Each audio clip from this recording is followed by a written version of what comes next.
funds. Haley Fisackerly joins me, President and CEO of Entergy. Haley, it sounded like he was trying to send a message somewhere as far as Roger Wicker is concerned. Good morning to you, sir.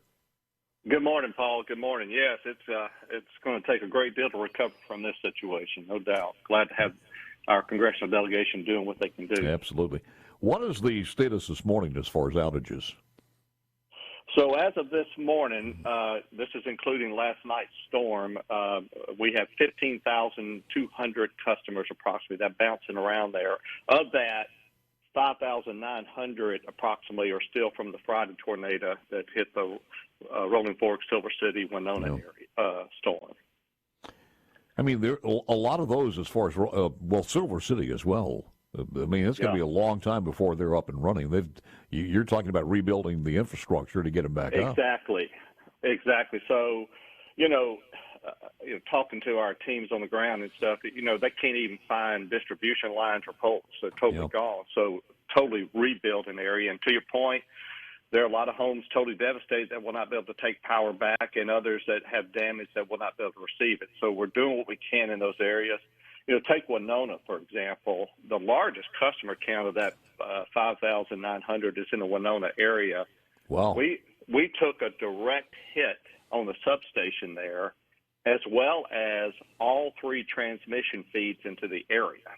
So our redundancy was lost. So a lot of work is being done. We're bringing in a mobile transformer was brought in yesterday. Mm-hmm. Work is being done to wire that and to get power flowing into that area as quickly as possible. So they should have the distribution repairs in the Winona areas wrapped up today. But when people are going to be wondering where my power is, well, the power source, the substation, is having to be totally rebuilt. So we fixed that by bringing in a portable mobile transformer to provide service until we rebuild that. Does that provide equal capacity, or is it just you still are limited or reduced service? No, a mobile transformer works just like a normal. Think of it as like a generator. Yeah. But it will be hooked up to serve that area while we rebuild that substation. Something we don't think about. You're talking about infrastructure, not only the telephone lines, but in the heat of battle when you need some communication. I can't imagine how many cell towers were taken down. Yeah. Well, let me just give you a fact on that. Just from Friday's storm, I don't even have the updated numbers from last night. We have 975 broken poles, 472 spans of wire down. That's approximately 25 miles of wire that have got to be picked up and repaired. 438 transformers and over 170 cross arms broken just from the March 24th storm. Wow. Was any damage last night, again, from the winds and hail from last night? Oh, yes. Yeah, we peaked up over 21,000 customers after that storm that came through, including the 5,900. We got that down to 15,200. So scouts are on the ground doing those assessments. We're going to get as many customers back on as quickly. We're bringing in additional crews. We already had over 800 crews working the March 24th storm and are bringing in additional workers today to help in the areas impacted from last night's or late yesterday's event, too. So lots of work. It's spread out. It's a very tedious but very well planned. Scouts are assessing the damage to determine the exact cause so the crews know what to do when they get into areas. You got to clear debris so we can work. It's kind of cool. We're using advanced technology as infrared cameras, drones, satellite imagery to assess damage. We're also having to get on foot in vehicles and airboats, high water vehicles, helicopters, everything we can to do the assessment and move quickly and safely as possible. Haley, would you still advise caution would you be pretty sure that most of that electricity is already off? Yeah. In some of the damaged area. Thank you for that question.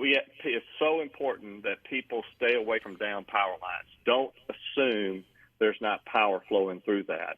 Mm-hmm. And especially people working and cleaning up debris, please pay attention when working in that debris.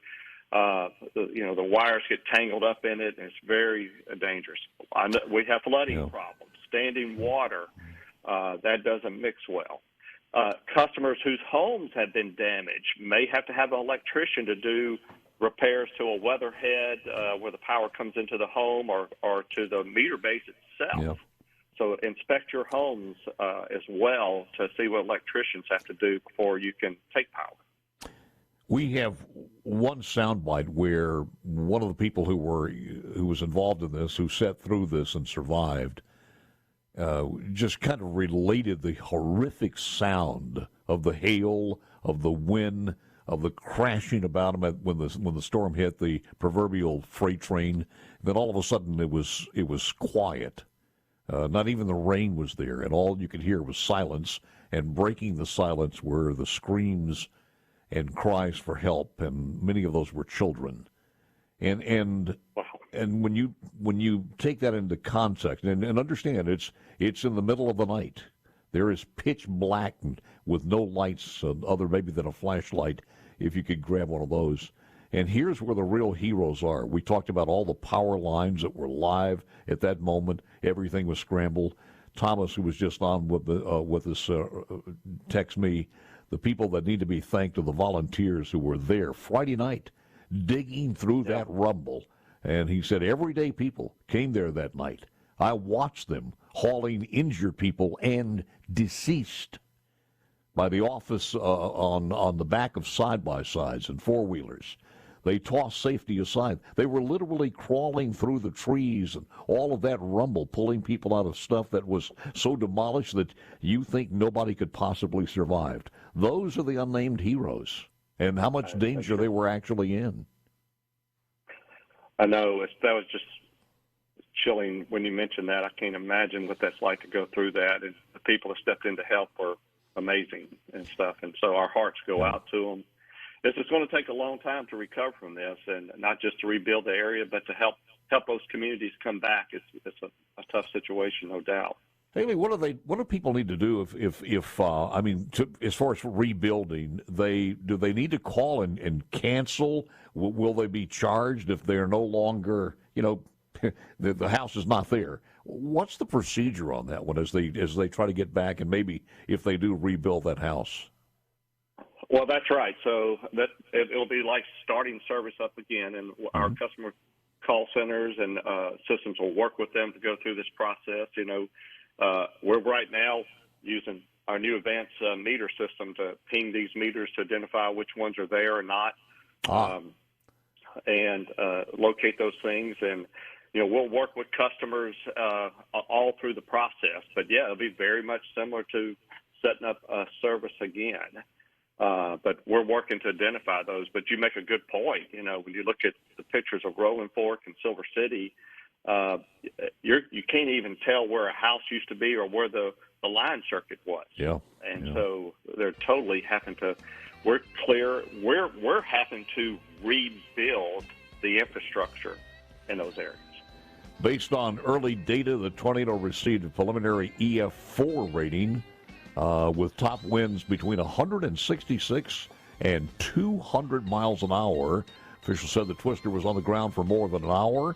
The National Weather Service continues to survey. Winona was an EF3. Panola, Lafayette counties EF1. Union County EF1. Monroe County EF3. And again, that Sharkey, Humphreys County was an EF4. And you could tell it with what was left behind. Haley, thank you, sir. Appreciate it very, very much. Thank you. If you need us, give us a call.